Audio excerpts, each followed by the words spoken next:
Сәлем достар, каналға қош келдіңіздер. Бүгін біз бет пен мойын күтіміне арналған рецепт жасаймыз.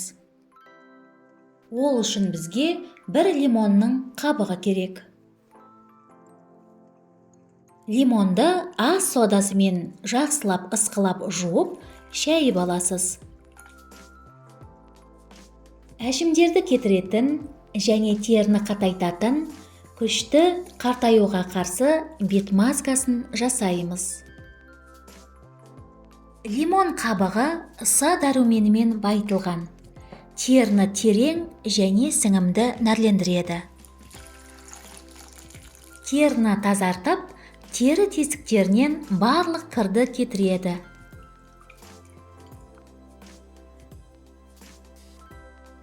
Лимонды тазалап алғаннан кейін құрғатып, сүртіп аласыз. Достар, каналға жазылыңыздар. Мұнда сізге керекті рецепттер табатыныңызға сенімдімін. Лимонның сыртқы қабығын үкіштен өткізіп аламыз. Лимон терінің жарқырауын арттырады және терідегі улы элементтерден жояды. Бізге жүгері крахмалы керек.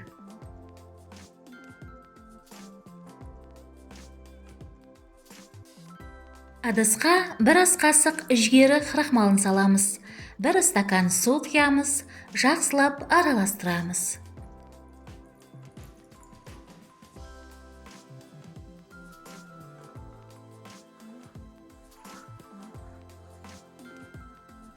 Маска негізін баяу отқа қоямыз.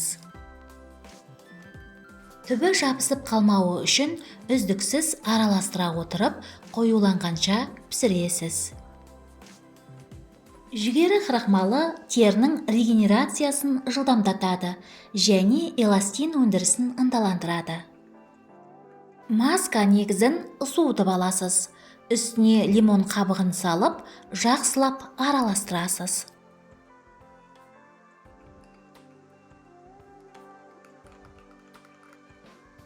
Бізге алоэ вера гелі керек. Бір шай қасық алоэ вера гелін қосып, араластырыңыз. Алоэ вера теріні ылғалдандыруға көмектеседі.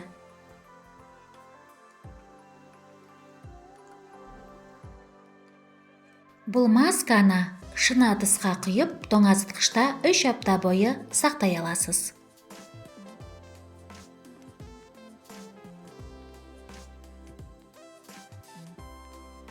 Масканы бетке және мойынға жағыңыз.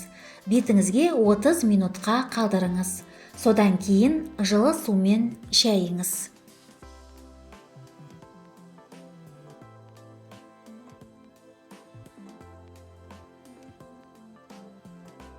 Масканы күн сайын ұйықтар алдында қайталаңыз. Соңынан өзіңіздің түнгі ылғалдандыратын креміңізді жақсаңыз болады.